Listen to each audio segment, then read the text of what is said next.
జగన్ గారిని అరెస్ట్ చేస్తే పవన్ కళ్యాణ్ గారికి కలిసి వచ్చేదేంటి? స్ట్రైట్గా నా పాయింట్ ఇదే. జగన్ గారిని అరెస్ట్ చేస్తే పవన్ కళ్యాణ్ గారికి కలిసి వచ్చేదేంటి? ఇప్పుడు జగన్ గారిని అరెస్టు పవన్ కళ్యాణ్ గారు కలిసి రావడం ఎందుకు వచ్చింది? ఈ డిస్కషన్ అంతా ఏంటి అని మీరు చాలామంది డౌట్ రావచ్చు.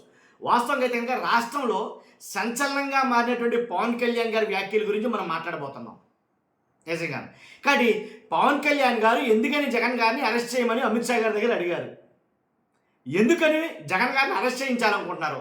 అలా అరెస్ట్ చేయించడం వల్ల పవన్ కళ్యాణ్ గారికి ఏం కలిసి వస్తుంది, వచ్చే లాభం ఏంటి అనే దాని మీద డిస్కషన్. ఫస్ట్ అయితే రాష్ట్రం మొత్తం ప్రజలందరికీ నిజాలు తెలియాలంటే మీ బాధ్యతగా మీరు లైక్ చేయాలి. మీరు లైక్ చేస్తే ఎక్కువ మందికి ఇన్ఫర్మేషన్ షేర్ అవుతుంది. కొత్తగా మన ఛానల్ చూస్తే పక్కాగా సబ్స్క్రైబ్ చేయండి.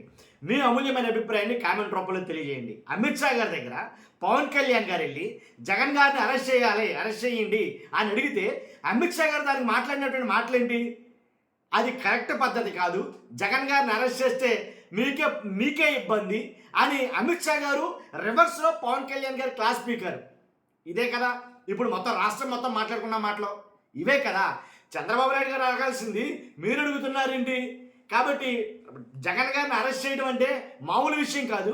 కాబట్టి లేనిపోయింది రిస్క్ తీసుకోవద్దని పవన్ కళ్యాణ్ గారికి క్లాస్ పీకడం. ఇదే కదా రాష్ట్రం మొత్తం మాట్లాడుకుంటుంది. ఎందుకని అసలు జగన్ గారిని అరెస్ట్ చేయించాలనుకున్నారు అని అంటే కనుక పవన్ కళ్యాణ్ గారి లాభం ఏమైనా ఉందా అంటే కనుక, అంటే ఉన్న ఏపీలో మూడు పార్టీలు, టీడీపీ, జనసేన, పోతే ఇక వైసీపీ. ఇక ఈ మూడు పార్టీల్లో జగన్ గారిని అరెస్ట్ చేస్తే కనుక పార్టీ అధోగతి పాలైపోతుంది. ఇక ఉండే రెండు పార్టీలు టీడీపీ, జనసేన.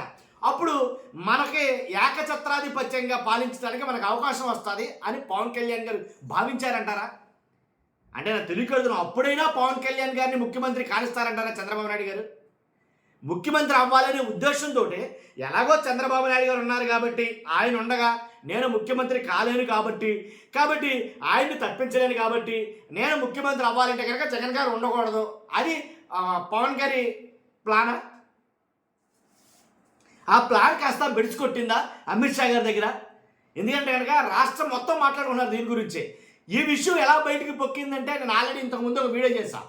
ప్రొఫెసర్ నాగేశ్వర్ గారు ఆయన ఏమైతే కొన్ని వ్యాఖ్యలు చేశారో ఎలా జరిగిందని, మరి ఆయనకి ఎలా తెలుసు అనే వ్యాఖ్యలు మొదలయ్యాయి.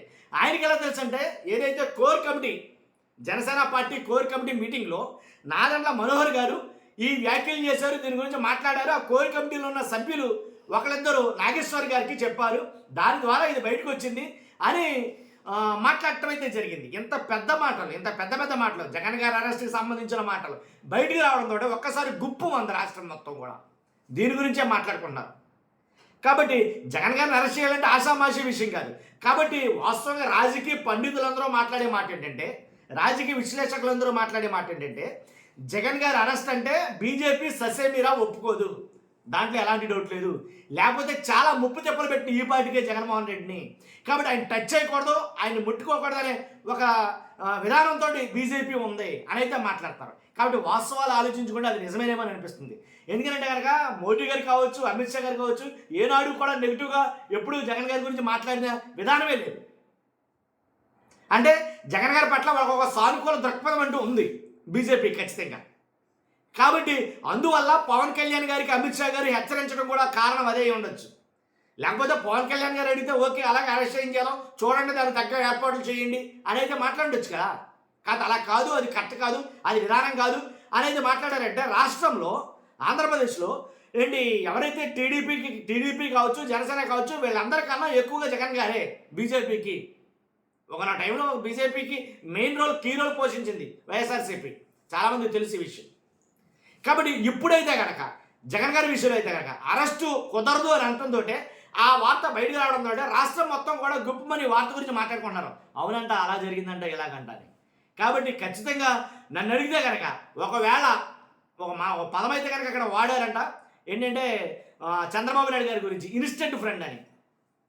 కాబట్టి లేనిపోయింది అంటే అవసరమైతే చంద్రబాబు నాయుడు గారు పవన్ కళ్యాణ్ గారిని వదులుకుంటాకైనా సిద్ధమే. అంతేగాని చంద్రబాబు నాయుడు గారు జగన్ గారి గురించి బీజేపీ దగ్గర అరెస్ట్ విషయం మాత్రం మాట్లాడడానికి ఇష్టపడరు. ఇదో వాదన. లేకపోతే అసలు పవన్ కళ్యాణ్ గారి కన్నా ముందు ఇప్పుడు 40 సంవత్సరాల అనుభవం ఉన్న చంద్రబాబు నాయుడు గారు ఆయన మాట్లాడాలి కదా జగన్ గారి అరెస్ట్ గురించి. అసలు అరెస్ట్ చేయించిందే చంద్రబాబు నాయుడు గారిని జగన్ గారు. అని చంద్రబాబు నాయుడు గారు వాళ్ళ పార్టీ మాట్లాడుకుంటున్నాయి. కాబట్టి మమ్మల్ని అరెస్ట్ చేయించారు కాబట్టి వాళ్ళని మేము అరెస్ట్ చేయాలి, కాబట్టి మీరు అరెస్ట్ చేయండి అని కేంద్రం దగ్గర మాట్లాడాల్సింది చంద్రబాబు నాయుడు గారు. పైపెచ్చు ఆయన అడగకపోగా పవన్ కళ్యాణ్ గారు అడగడంతో చాలా విడ్డూరంగా అనిపించింది చాలామందికి. చాలా ఆశ్చర్యాన్ని వ్యక్తం చేస్తున్నారు రాజకీయ విశ్లేషకులు చాలామంది కూడా. కాబట్టి ఇదండి జరుగుతుంది ఆంధ్రప్రదేశ్లో. కాబట్టి దీని మీద చాలా రకాల ఊహాగానాలు ఉన్నాయి. ఏంటంటే రకరకాలుగా మాట్లాడుకున్నారు. ఎవరు ఎలా మాట్లాడుకున్నప్పటికీ ఇదైతే జరిగే పని అయితే కాదు. వాస్తవంగా అయితే కనుక పవన్ కళ్యాణ్ గారు కలిసి వచ్చేది ఏం లేదు దీంట్లో. ఎప్పుడు అలా న్యూట్రల్గా ఉండడం తప్ప ఆయన ముఖ్యమంత్రి అయ్యే ప్రసక్తే లేదు. ఒకవేళ జగన్ గారు లేకపోయినా రెండు పార్టీలు ఉన్న రాష్ట్రంలో చంద్రబాబు నాయుడు గారే ముఖ్యమంత్రిగా ఉంటారేమో తప్ప పవన్ కళ్యాణ్ గారు మాత్రం ముఖ్యమంత్రి కానెవరో అవ్వరు. దాంట్లో ఎలాంటి ఒకటి చూస్తున్నా. మీరు అందరూ కూడా మీ అభిప్రాయం కామెంట్ రూపంలో తెలియజేయండి. Thank you very much.